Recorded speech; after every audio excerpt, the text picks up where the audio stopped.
welcome to the Deep Dive. Today, we are slicing open a business most of us recognize, maybe even rely on. Costco Wholesale Corporation. Yeah, it's a fascinating one. And we've pulled together a really robust set of sources for this dive, mostly a deep tissue business quality analysis, looking at the company's DNA through lenses like Buffett and Munger might use, plus some current articles to round it out. Right. And our mission, to cut through the noise and really give you the absolute kernel of what makes Costco tick. We're going to unpack its unique business model, dissect its competitive defenses, its moat, people call it. Check under the hood at the financials, the management. Exactly. Peer around the corner at the challenges and see what these sources reveal about its current valuation and, the road ahead. Think of it as getting the critical insights, some surprising facts in there, the underlying strategies, without you having to spend hours wading through dense reports. You're going to find out exactly how they generate their profit. Which isn't maybe what you'd expect. Not entirely, no. And why having a lot less stuff in the store than their rivals is actually, kind of a brilliant strategy. Okay, let's just jump right in then. When you boil it down, how does Costco actually make money? Where does the cash come from? Fundamentally, it's a membership warehouse club. Simple concept. And according to the analysis, the money comes in through, two main pipes. Okay. The big, obvious one is merchandise sales. That's selling you everything in the building, bulk toilet paper, that TV, the gadget you didn't know you needed. In their fiscal year 2024, that was a whopping $249.6 billion. Right, $250 billion almost. That's a massive number, clearly the bulk of their revenue. So is that the main profit driver too? And this is where the sources reveal something genuinely counterintuitive. The second pipe is the membership fee that annual charge you pay just for the privilege of walking in and shopping there. Okay, the fee. How much was that? In FY 2024, that was $4.83 billion. Which sounds like, a tiny fraction of $249 billion, less than 2% of their total revenue. Right. Exactly. It looks almost insignificant on the top line. But here's the critical insight the analysis hammers home. That small fee contributes a vastly disproportionate amount to their profit. How disproportionate? One analysis cited suggests membership fees make up around 73% of gross profit. Another estimate goes even higher, suggesting they could account for potentially, get this, 92% of net income. Wait, 92%? Yeah. Of net income from less than 2% of revenue. That's why. So they're essentially making almost all their actual profit just on the membership fee itself. That's the core mechanism, yeah. This structure is what allows Costco to sell merchandise at razor-thin margins, often near cost. Near cost, you said. Often very close, leading to exceptionally low prices for the member. Those low prices are the compelling value proposition, right? That's what attracts people and keeps them renewing their membership. Yeah. And that stable high-margin fee income then buffers the overall profitability, allowing them to keep selling goods so cheaply. It's this powerful, self-reinforcing, virtuous cycle. Like a flywheel spinning faster and faster. Okay, so what about those other things? They sell the gas, the pharmacy, the food court, my $1.50 hot dog and soda. Are those big profit centers? Yes, the famous hot dog. The sources classify those as ancillary businesses. And while they do generate revenue, their primary strategic value isn't really about being massive direct profit centers themselves. Well, what is their job then? Their main job is to enhance the value of the membership, to drive foot traffic into the warehouses, keep members happy, keep them engaged. That cheap gas, that cheap hot dog, it gets you in the door, maybe makes you feel even better about the fee. Right. So the fundamental model is surprisingly simple. Pay a fee, get unbelievable prices on quality stuff. The analysis suggests this is pretty easy to understand and likely relevant for, decades? Yes, exactly. It fits comfortably within what investors call a circle of competence. I mean, the timeless appeal of high quality at low prices, that's universally attractive, isn't it? And it gets particularly sticky when economic times feel a bit uncertain. And their ability to keep members seems almost legendary. The renewal rates. That's absolutely key. The sources point to consistently high global membership renewal rates, hovering around or even slightly above 90% globally. Wow. That just speaks volumes about the perceived value members feel they're getting year after year. They keep coming back. And walking into a Costco is Well, it's a unique experience. It's definitely not fancy. No, and that no-frills approach is entirely deliberate. It's a core driver of their operational efficiency. You've got high sales volume, incredibly rapid inventory turnover, direct sourcing from manufacturers, streamlined logistics, simple warehouse layouts. It's all engineered to cut costs. Makes sense. And while the core model is simple, they have shown a clear ability to adapt, expanding their e-commerce, enhancing those ancillary services over time. They aren't static. You mentioned something earlier that really stands out, though, the limited selection. You go into a big supermarket or, say, a Walmart, and there are just aisles and aisles, tens, maybe hundreds of thousands of items. Costco has, well, very few by comparison. Right. The analysis highlights this limited SKU strategy, SKU meaning stock keeping unit, basically each unique product. They typically have around 4,000 items per warehouse. Compare that to maybe 150,000 at a big Walmart supercenter. So 4,000 versus 150,000. Why so few? Isn't that a disadvantage? The analysis argues it's not a constraint, but a deliberate strategic strength. Think about it. It gives them immense purchasing power because they're buying huge volumes of fewer things. Ah, okay. Volume leverage. Exactly. It also simplifies inventory management, which cuts costs. It optimizes their warehouse space for maximum sales per square foot. And importantly, it enhances that sort of treasure hunt factor. The treasure hunt. What do you mean by that? Yeah, because the selection is curated and it's constantly rotating, right? Right. Finding that unexpected high-value item, maybe a kayak one week, fancy cheese the next, feels like discovering something special. It actually encourages frequent visits, even when you don't strictly need staples. Drives impulse buys. So less choice is actually part of the magic and the efficiency. Precisely. It's strategic discipline in action. And speaking of cost advantages, another big one the sources note is their near-zero advertising budget.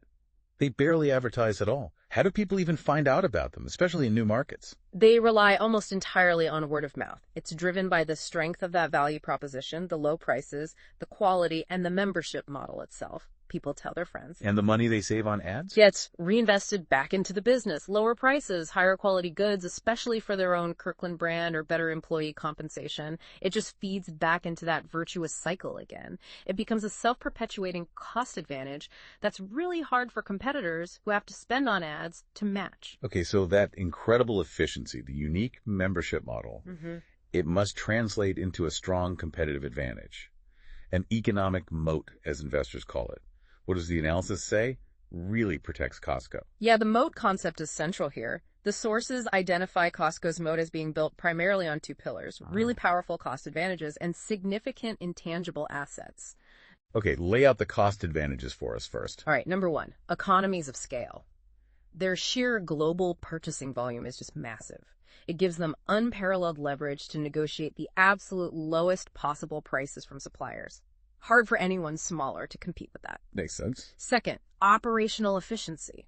That's everything we just talked about, that whole engineered low-cost structure. Yeah. The limited SKUs, the direct sourcing, efficient logistics like cross-docking, the no-frills warehouses, the rapid inventory turnover. It's all built for low cost. And the big one we started with, the membership fee. How does that fit into the cost advantage? Absolutely fundamental, the membership fee subsidization. That stable, high-margin fee income provides a profit floor, right? Buffers their overall profitability, and that's what allows them to maintain those famously low markups on merchandise. How low are we talking? The sources note these are generally capped at just 14% for national brands and 15% for their own Kirkland signature products. That's incredibly low for retail. And competitors can't match that. Not sustainably, no, because competitors who have to make a substantial margin on every single item they sell simply cannot match Costco's everyday low prices across the board. They might use a few loss leaders, but not consistently on so many items. Okay, so rock bottom driven by scale, efficiency, and that fee buffer. Yeah. What about the intangible assets? You mentioned brand and loyalty. Exactly. The brand reputation itself is huge. Just the name Costco immediately evokes value, quality, and importantly, trust. People trust they aren't getting ripped off. And their own brand, Kirkland. Kirkland Signature is way more than just a generic store brand. The sources describe it as a retail powerhouse in its own right, doing over $80 billion in annual sales. $80 billion for a store brand. Yeah, it's massive. Members trust Kirkland products to offer quality that's comparable, sometimes even better than leading national brands, often at prices around 20% less. Building that kind of trust takes decades of consistency. Wow. Okay, what else on the intangible side? the membership model itself. It creates this powerful psychological commitment and loyalty. Once you've paid that annual fee, you're kind of incentivized to consolidate your shopping at Costco, right? To maximize the value you get from that fee. And so you want to get your money's worth. Precisely. And those renewal rates, consistently over 90% globally, are just concrete evidence of this stickiness. People clearly feel they're getting that value. Can the analysis give a specific example of how this moat works in the real world, like day to day? It uses a perfect example, actually. The famous $4.99 rotisserie chicken. Or think about their consistently low prices on things like milk and eggs. Right. Everyone knows about the chicken. Well, most retailers might use a few items like that as temporary loss leaders, advertised heavily for a short time just to draw people in.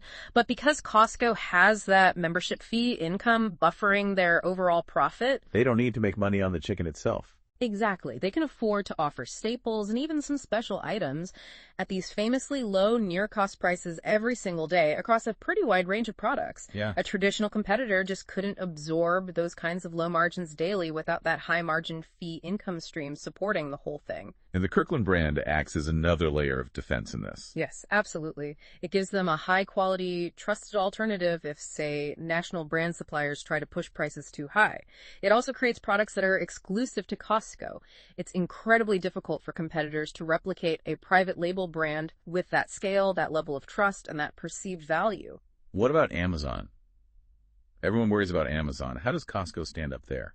It's a different model, really. Amazon Prime, while obviously dominant online, focuses more on convenience, speed, and this absolutely massive catalog.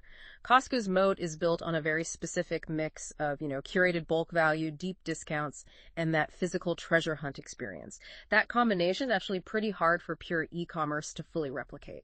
Interesting. So how is this moat holding up then? Is it static, getting weaker with all the competition, or actually strengthening? The evidence presented in the analysis strongly suggests the moat is not only durable, but is actually widening over time. Widening? How can you tell something like that? What's the evidence? Well, several factors point that way. Their increasing global scale gives them even greater purchasing power year after year. The Kirkland brand continues to grow in scope and deepen member loyalty. They're constantly refining their operational efficiencies behind the scenes, finding small ways to shave costs. And the members keep renewing. And those stubbornly high membership renewal rates, consistently over 90%, are maybe the clearest indicator. It shows the core value proposition is resonating just as strongly, if not more so, with members. Plus, they're adapting to the digital world too, right? They have e-commerce. Right. Strategic investments in e-commerce are showing results. The sources cited growth rates in the 13% to maybe 15.7% range recently.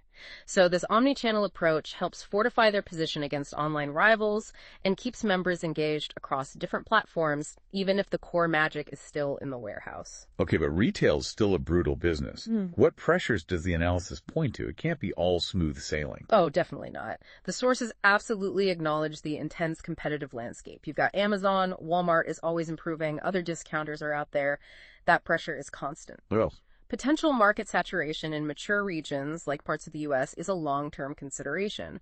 Although, interestingly, sometimes opening new stores in dense areas actually helps alleviate congestion at existing popular locations, improving the experience. And a big one is maintaining their unique, very strong company culture while scaling globally. That's a significant ongoing management challenge. But the overall consensus from the analysis is that their core strengths allow them to navigate, even thrive, despite these pressures. They're also known for treating their employees unusually well, especially for low-margin retail. Does that factor in? Yes, that's highlighted specifically as a strategic investment, not just an expense or a nice-to-have. Paying industry-leading wages and providing good benefits leads directly to lower employee turnover, which saves money in the long run. And better service. Higher productivity, definitely better customer service, and just a more engaged workforce overall. This creates a positive feedback loop and, importantly, makes their model harder for competitors to duplicate if those competitors aren't willing or able to absorb similar labor costs. It's part of the system. And the membership fee itself, does it act as a kind of filter for customers too? That's a good way to put it. Yeah, exactly. It tends to attract a more committed, often higher spending customer base, particularly the executive members who pay a higher fee but get cashback rewards, so they tend to spend even more. so they get a more predictable customer. This self-selection process gives them a more predictable and, frankly, economically attractive customer base compared to retailers serving a broader, maybe less loyal general population. And just going back to the treasure hunt for a second, it's not just a quirk. You're saying it's a serious part of the strategy. The sources call it a subtle yet potent moat element. Honestly, yes. The curated, rotating inventory creates excitement, a sense of discovery, and even a bit of urgency. You know, if you see something you like, maybe you should grab it now because it might not be there next week. FOMO, fear of missing out. Exactly. It encourages more frequent visits, even beyond those planned bulk buying trips for paper towels. And it drives impulse purchases, which significantly increases the average transaction value. It makes the shopping experience itself a valuable and maybe even somewhat addictive part of the membership benefit. That's fascinating. There's so much strategic depth Yeah. in something that seems so simple on the surface. Okay, let's pivot a bit. Let's talk about the people running this operation and how they handle the company's money. What does the analysis say about Costco's management quality? Yeah, the report introduces the current CEO, Ron Vekris, and he's described as just a quintessential Costco insider. He really embodies the company culture. How so? Get this. He's been with Costco for 42 years. He literally started as a forklift driver. Oh, way. Yeah. And worked his way up through pretty much every part of the business operations, merchandising, different executive roles before taking the top job just in 2024. It's an incredible career path. Really the definition of promoting from within. It speaks volumes about their culture, doesn't it? And his philosophy, as highlighted in the sources, really emphasizes continuity. Maintaining the primacy of that unique company culture is huge for him. That focus on promoting from within, offering careers, not jobs. An unwavering commitment to quality, particularly with Kirkland's signature. The standard is incredibly high, and the sense is they won't compromise it, even for value. Always keeping a strong member-centric approach, constantly asking, what does the member need next? And thinking long-term. Very much a long-term orientation. The company is known for observing trends carefully, testing ideas maybe longer than others would, and only committing significant resources when they see clear long-term value. Not chasing fads. Okay, so experienced leadership, deeply committed to the established formula. How effective are they then at managing the company's money, its capital allocation? The sources generally characterize their capital allocation approach as very consistent, very rational, and distinctly shareholder-friendly. Their absolute top priority is always reinvesting back into the core business. Which means things like building new stores and improving the existing ones. Exactly that. Opening new warehouses globally, I think the analysis mentioned a net addition of 29 in fiscal 24 and 23 the year before, remodeling older locations to keep them fresh, and investing heavily constantly in their supply chain, their technology infrastructure, and their e-commerce capabilities. That's expensive. Oh, yeah. The analysis points out that capital expenditures have been substantial and growing from about $3 billion in FY 2020 up to $4.3 billion in FY 2024. So serious investment back into the core. Are they big on buying other companies? Mergers and acquisitions, M&A? Their approach to M&A is described as disciplined. Highly selective, they generally favor organic growth, building it themselves. Big, transformative acquisitions are really very rare for them. Any examples? Well, the sources mentioned the historic Price Club merger from decades ago, which formed the modern Costco. But recent moves have been much more strategic and smaller scale, like acquiring a Novel Solutions for about $1 billion in 2020. That was to enhance their delivery capabilities for big and bulky items bought online, or consolidating their Taiwan joint venture in 2022. It's always seen as supporting the core operations, not really as a path to broad diversification. Got it. So how do they treat shareholders then?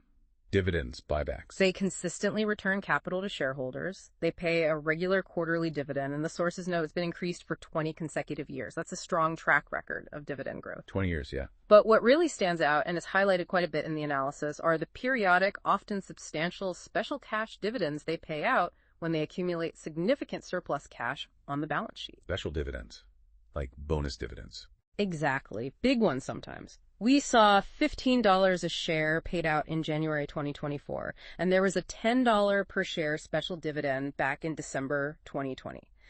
Share buybacks are used, but typically they're more modest compared to the sheer size of these special dividends when they happen. So they're not just sitting on huge piles of cash indefinitely.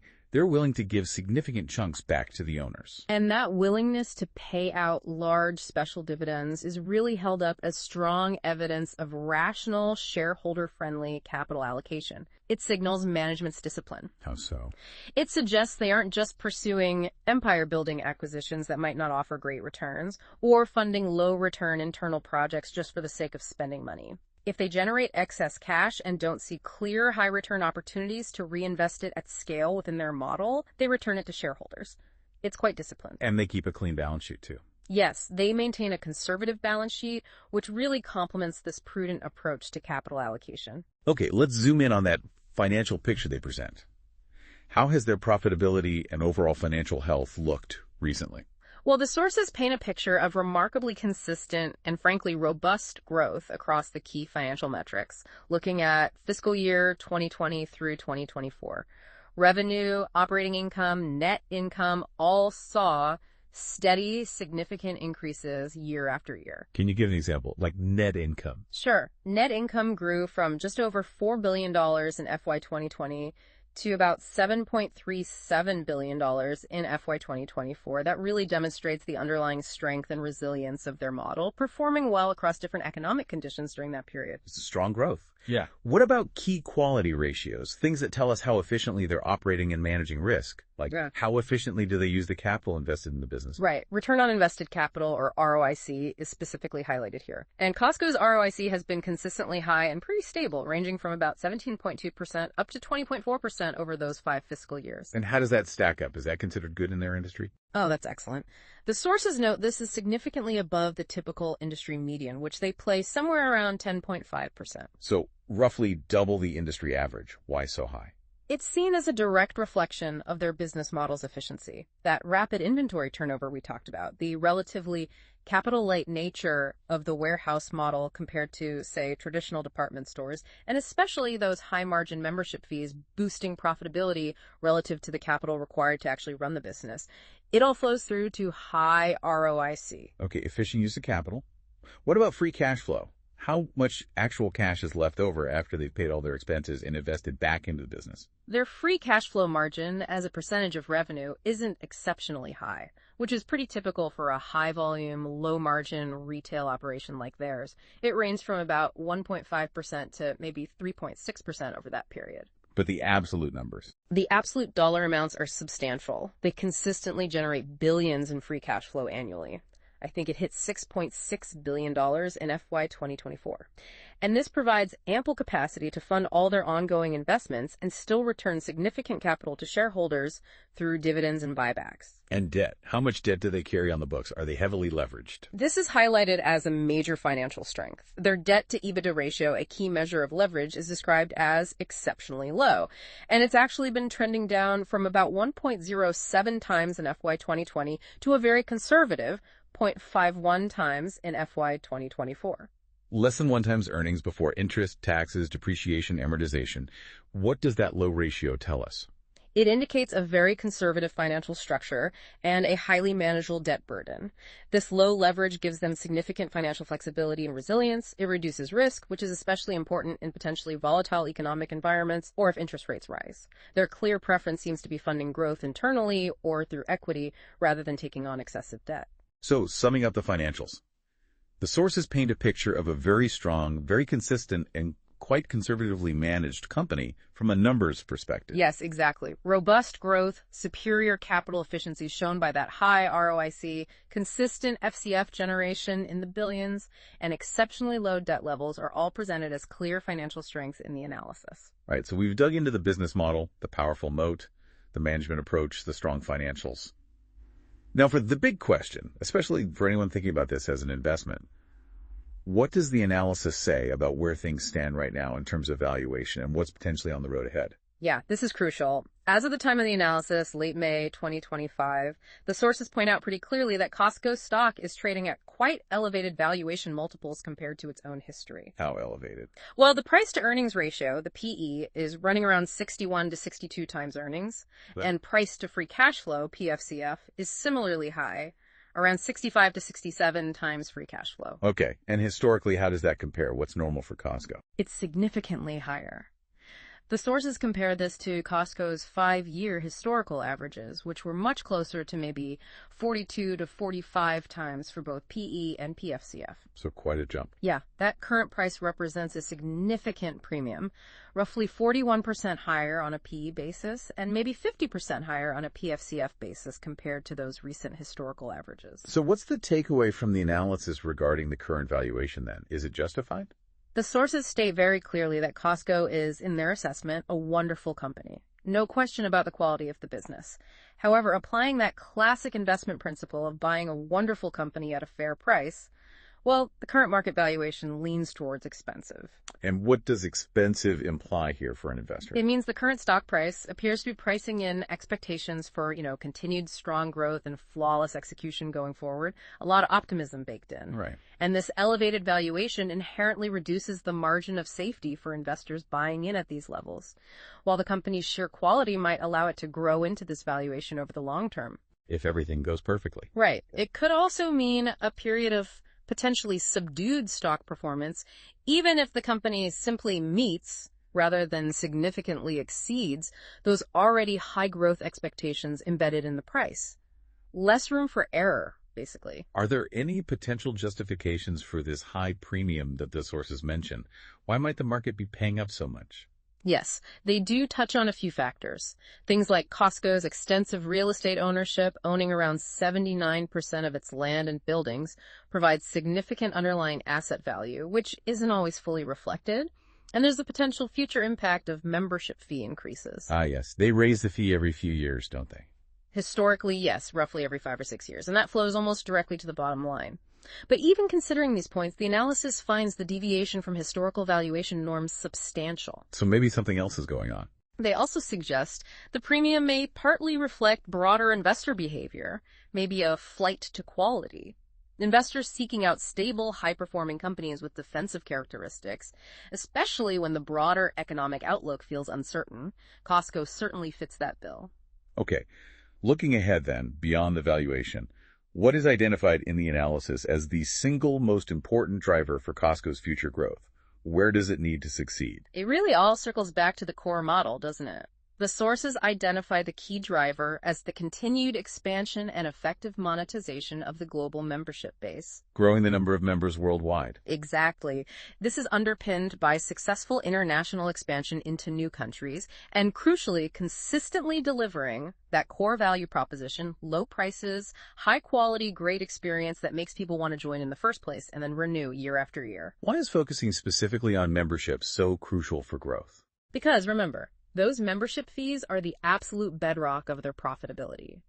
Growing the number of paying members, especially attracting and retaining those higher spending executive members, directly boosts that high margin recurring revenue stream. And there's room to grow that base. The sources see a potentially vast international runway.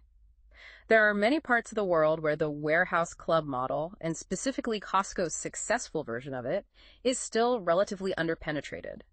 That offers significant growth potential outside of the more mature markets like the US and Canada. So the key is expanding the membership base globally and ensuring they keep getting compelling value from that fee. Exactly right. The strength of the value proposition is foundational. It's needed for both acquiring new members as they enter new markets and for keeping existing ones loyal. Things like e-commerce growth and enhancing those ancillary services are viewed as important complements that support this core goal. They make the membership even more valuable and potentially increase how much each member spends. Makes sense. What about potential headwinds or obstacles? What are the top, say, 2 or 3 genuine long-term risks that the analysis identifies for Costco? Okay, the sources outline a few key risks to keep an eye on. First, and maybe the most significant long-term, is the potential erosion of the core value proposition and the constant threat of intensified competition. Meaning, if they stop being such a good deal. Essentially, yeah. Yeah. If that price-quality gap that makes Costco so appealing somehow narrows, maybe due to internal mistakes, maybe competitors get significantly better or find ways to mimic parts of their model more effectively, then the fundamental draw of the membership could weaken over time. And competition is just relentless from giants like Amazon, Walmart, other discounters globally. Okay, risk 1. Yeah. Losing the value edge. What's next? Second, there are execution challenges, particularly around international expansion, and also the potential for market saturation in their core established markets. What kind of execution challenges internationally? Successfully transplanting the entire Costco ecosystem, the unique culture, the supplier relationships, the specific operational model, the member experience into diverse international markets is really complex. Navigating different cultures, logistics, local regulations, it's difficult, and missteps could definitely hinder growth or profitability in new regions. And saturation. And even in mature markets like the US, while they still open stores, there's always the risk that adding new stores might start to cannibalize sales from existing nearby locations, even if, as we said, it can also help alleviate overcrowding at popular warehouses. It's a balancing act. Got it. And the third key risk?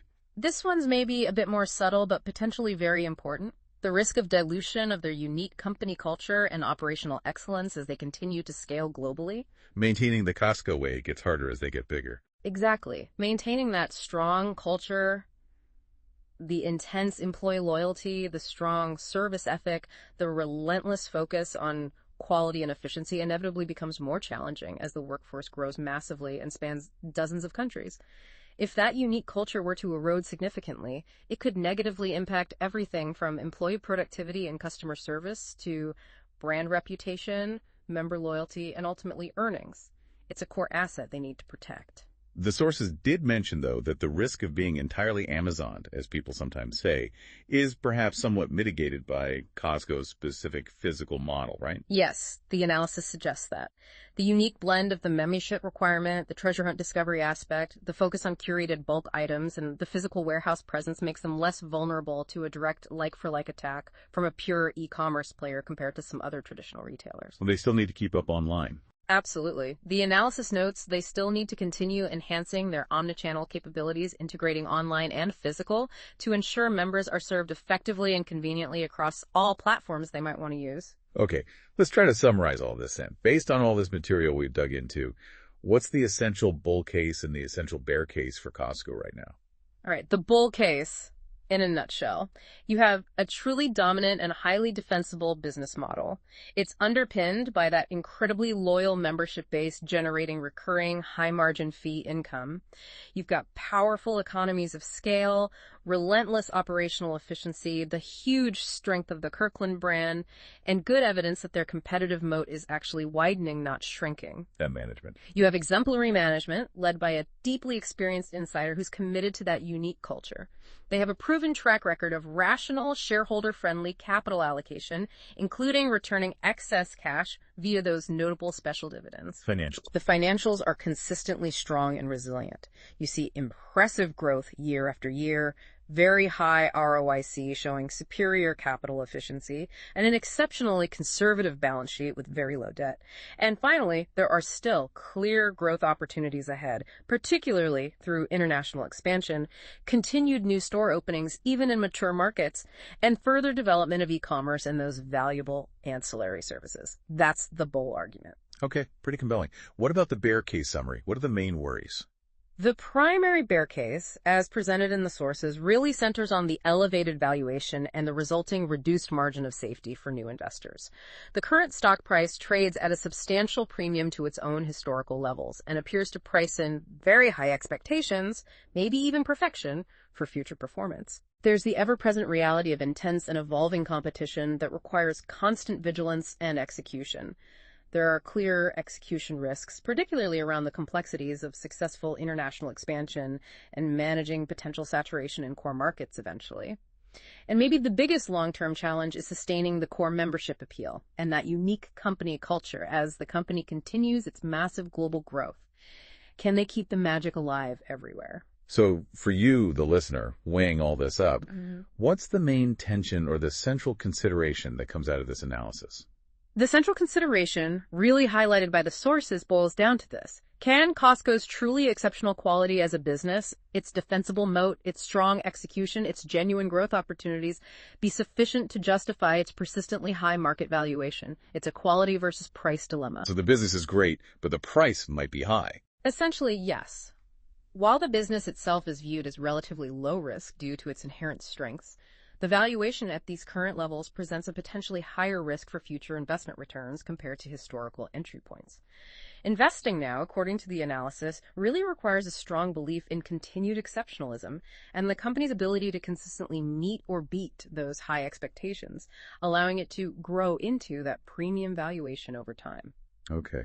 Well, we've certainly journeyed deep today through Costco's unique profit engine, its really powerful competitive moat, the details of its management and its robust financial health, looking at the key growth drivers, and also the potential risks and that current valuation picture painted by the sources. Yeah, and understanding all these layers from the outsized impact of that small membership fee and the strategic brilliance of having fewer items to the deep-seated culture and what those financial ratios actually mean, it really gives you a much clearer, much more nuanced picture of this business than just glancing at headlines or quarterly numbers. Absolutely. It's been fascinating to unpack. Thank you for exploring this deep dive with us. My pleasure. Always interesting to look closely at a great company. And here's a final thought for you, the listener, to ponder, drawing from the full picture presented in these sources. Given that Costco is, by most accounts here, a truly wonderful business with a widening moat, yet its current market price reflects very high expectations, how does a company that makes the vast majority of its actual profit from a small, recurring annual fee balance that constant pressure to grow its massive, complex global retail operation with the absolute necessity of maintaining the unique culture, the employee dedication, and the unwavering member loyalty that make it so special in the first place? What part of that fascinating, maybe precarious balancing act resonates most with how you see the future of Costco?